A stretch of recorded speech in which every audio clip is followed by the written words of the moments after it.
नाम जप का चमत्कार। एक गांव में कलवंत नाम का एक नौजवान व्यक्ति रहता था। कलवंत बहुत ही गरीब व्यक्ति था। उसका कोई परिवार नहीं था। वह अनाथ था। उसके पास संपत्ति के नाम पर केवल एक घर और एक गाय थी। कलवंत के पास खेती बाड़ी करने के लिए भी कोई जमीन नहीं थी। इसीलिए वह अपना गुजारा जंगल से लकड़ियों को काट कर उन्हें बाजार में बेच कर करता था। इसी तरह से उसका गुजारा चल रहा था। लेकिन इतनी गरीबी होने के बावजूद भी कलवंत को ईश्वर से कोई शिकायत नहीं थी। कलवंत रोज सुबह जल्दी उठता और ओम नमः शिवाय का जाप करता। फिर उसके बाद वह अपने बाकी काम शुरू करता। कलवंत भोलेनाथ जी को बहुत मानता था। गरीबी होने के बावजूद भी वह जरूरतमंद लोगों की मदद जरूर करता और जितना हो सकता उनकी सेवा भी करता था। कलवंत रोज सुबह उठकर जंगल में लकड़ियां काटने के लिए चला जाता और जो भी पैसे उसे लकड़ियों के काटने से मिलते उससे वह अपने घर का राशन ले आता। एक दिन कलवंत लकड़ियां काटने गया। उस दिन उसका काम जल्दी खत्म हो गया। वो लकड़ियों को बेचने के लिए बाजार की तरफ चल दिया। लेकिन उस दिन गर्मी बहुत ही ज्यादा थी। इसीलिए कलवंत का गला प्यास के कारण सूख गया। उसने आसपास देखा लेकिन उसे कोई नदी या तालाब नहीं दिखाई दिया जहां वह अपनी प्यास बुझा सके। थोड़ी दूर चलने के बाद कलवंत को एक झोपड़ी नजर आई। वह उस झोपड़ी को देखकर बहुत हैरान हुआ। वह सोचने लगा, इतने भयानक और घने जंगल में यह झोपड़ी किसकी है। फिर कलवंत ने सोचा कि शायद मुझे यहाँ से पीने के लिए पानी मिल जाए। यह सोचकर कलवंत झोपड़ी के पास गया। झोपड़ी के पास पहुंचकर कलवंत ने आवाज लगाई। कलवंत की आवाज सुनकर एक लड़की झोपड़ी से बाहर आई। उसने कलवंत से पूछा कि आप कौन हो और मुझे आवाज क्यों लगा रहे हो। कलवंत ने उससे कहा, मैं एक लकड़हारा हूं और मैं इस जंगल से लकड़ियां काट कर जा रहा था। लेकिन मुझे बहुत तेज प्यास लगी। मुझे आपकी झोपड़ी नजर आई और मैंने सोचा शायद मुझे पीने को पानी मिल जाए। लड़की ने उससे कहा, आप रुको, मैं अभी आपके लिए पानी लेकर आती हूँ।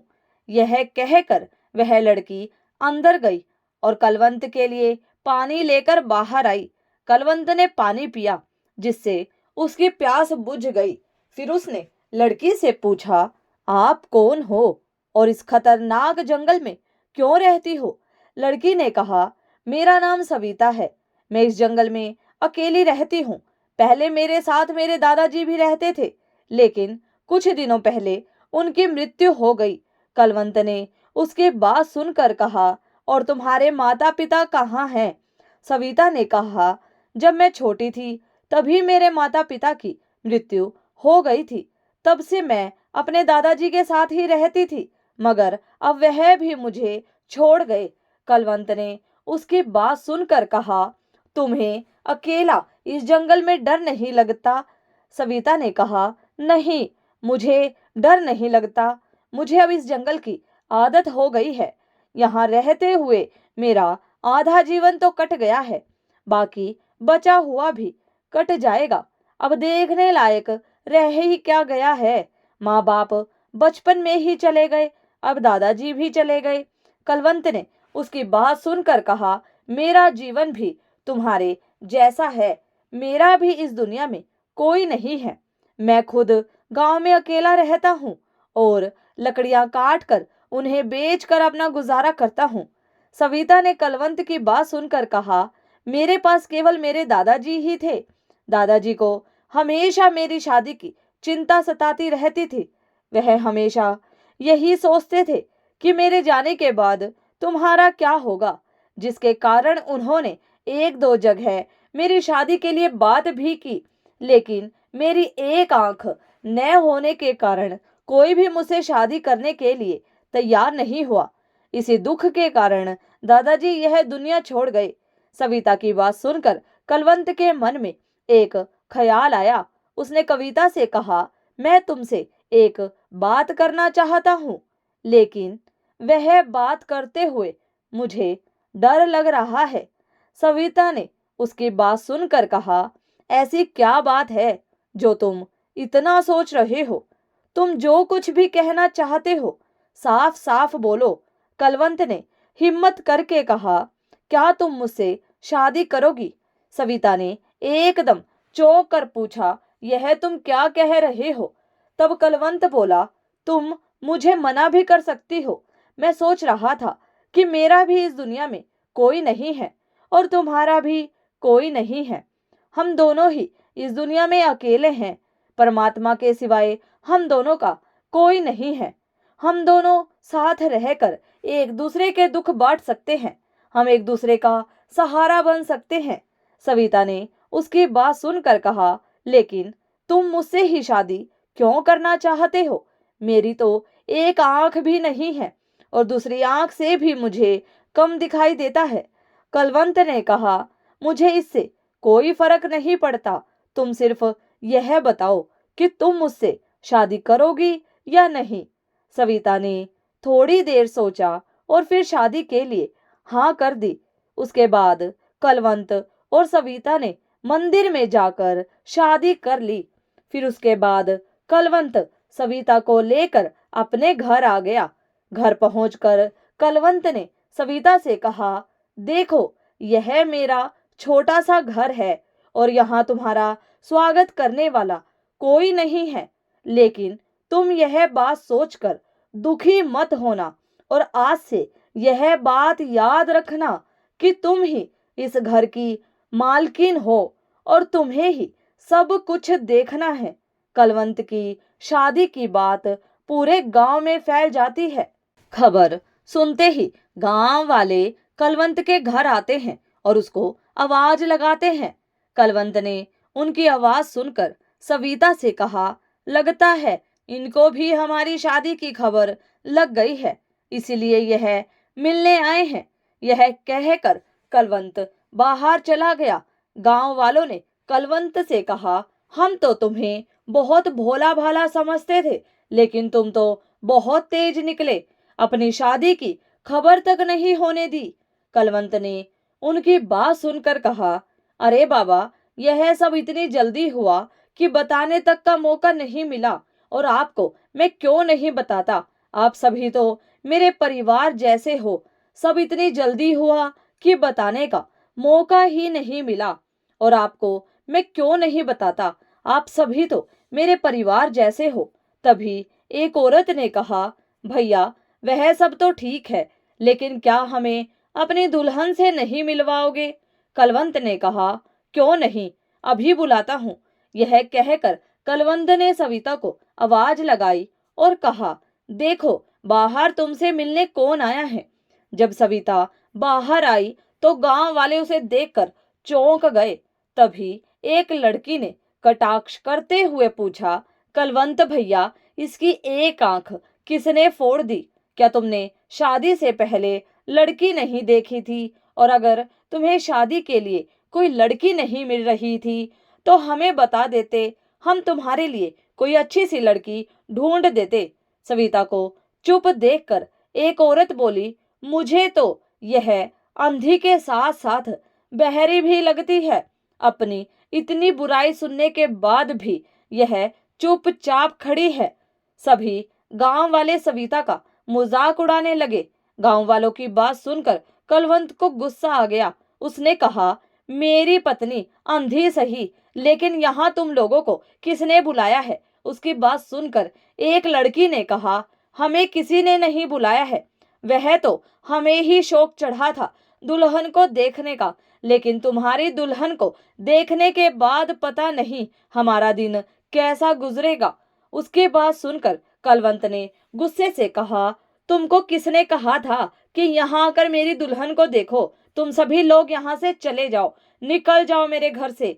सभी लोग कलवंत की दुल्हन का मजाक उड़ाते हुए वहां से चले गए। इतना कुछ होने के बाद भी सविता कुछ नहीं बोली। कलवंत उसका दर्द समझता था। कलवंत ने उसको कहा, यह लोग तो पागल हैं, तुम चिंता मत करो, महादेव जी सब ठीक करेंगे। कलवंत की बात सुनकर सविता थोड़ी ठीक हो गई। उसके बाद दोनों का जीवन चलने लगा। कलवंत को रोज सुबह ओम नमः शिवाय जपते हुए देखकर सविता को बहुत अच्छा लगता। वह भी रोज सुबह जल्दी उठ जाती थी। उसके बाद कलवंत और सविता दोनों ओम नमः शिवाय जपने बैठ जाते। ओम नमः शिवाय का जाप करने से दोनों को बहुत शांति मिलती है। इस तरह से उनका जीवन चलने लगा।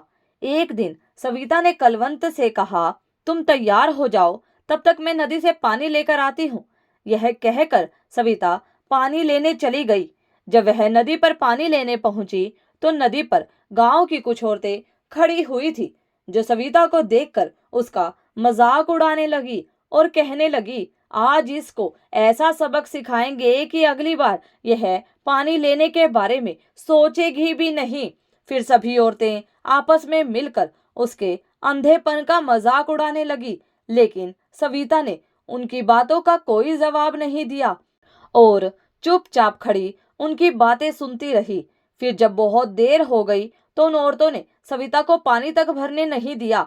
सविता चुपचाप घर वापस चली गई। जब वह घर पहुंची तो कलवंत ने उसके खाली मटके को देखकर पूछा, तुम तो पानी भरने गई थी, फिर तुम्हारा मटका बिल्कुल खाली क्यों है? तुम पानी भरकर क्यों नहीं लाई? सविता कुछ बोले बिना घर के अंदर चली गई। कलवंत भी उसके पीछे पीछे घर के अंदर आ गया। फिर उसने सविता से पूछा, क्या हुआ? तब सविता ने कहा, जब मैं नदी पर पानी भरने गई तो गांव की औरतों ने वहां भी मेरा मजाक उड़ाया। कलवंत को उसकी बात सुनकर बहुत गुस्सा आ गया। वह उनसे लड़ने के लिए जाने लगा, लेकिन सविता ने उसे जाने से रोक दिया। तब कलवंत ने कहा, मैंने तो तुमसे शादी इसीलिए की थी कि तुम्हारा जीवन सुखी हो जाएगा, पर मुझे पता नहीं था कि गांव वाले इतना नीचे गिर जाएंगे जो किसी की मजबूरी न समझते हुए उसका मजाक उड़ाएंगे। सविता ने उसकी बात सुनकर कहा, तुम क्यों परेशान होते हो? इसमें तुम्हारी क्या गलती है? गलती तो मेरे पिछले जन्म के कर्मों की है, जो मुझे यह सब कुछ भोगना पड़ रहा है। कलवंत ने उसकी बात सुनकर कहा, तुम परेशान मत हो, महादेव जी सब ठीक करेंगे। उसके बाद कलवंत ने कुछ सोचा और फिर सविता से कहा, अब हम इस गांव में नहीं रहेंगे, हम इस गांव को छोड़ देंगे और शहर में जाकर रहेंगे। वहां मुझे कोई न कोई काम तो मिल ही जाएगा। सविता ने उसकी बात सुनकर कहा, फिर यहाँ हमारे घर बार का क्या होगा और हमारी गाय का ख्याल कौन रखेगा? कलवंत ने कहा, तुम उसकी चिंता मत करो, पास वाले गांव में मेरा एक दोस्त है जो अपनी गाय को ले जाएगा। अब तुम ज्यादा मत सोचो, अपने पास जो थोड़ा बहुत सामान है उसको साथ ले लो, फिर हम यहाँ से चलते हैं। हम आज रात को ही यहाँ से चलेंगे। रात के समय कलवंत और सविता सिर पर पोटली रखकर गांव से बाहर जाने लगे। तभी अचानक से उन्हें सामने एक साधु महात्मा जी बैठे हुए नजर आए। महात्मा जी के चेहरे पर बहुत तेज था। कलवंत और सविता ने उन्हें देखकर उनके चरणों में माथा टेका और उनके सामने हाथ जोड़कर बैठ गए। कलवंत ने पूछा, गुरुजी आप कौन हैं और इस भयानक जंगल में क्या कर रहे हैं? साधु महात्मा जी ने उनकी बात का कोई जवाब नहीं दिया और उनसे पूछा, तुम दोनों इतनी रात में कहाँ जा रहे हो? तब कलवंत ने महात्मा जी को सारी बात बताई। कलवंत की बात सुनकर साधु महात्मा जी ने कहा, तुम अपने भोलेनाथ जी पर विश्वास रखो और एक दिन यहाँ मेरे पास रहो, भोलेनाथ जी सब ठीक करेंगे। कलवंत और सविता ने कुछ देर सोचा और फिर दोनों रुकने के लिए तैयार हो गए।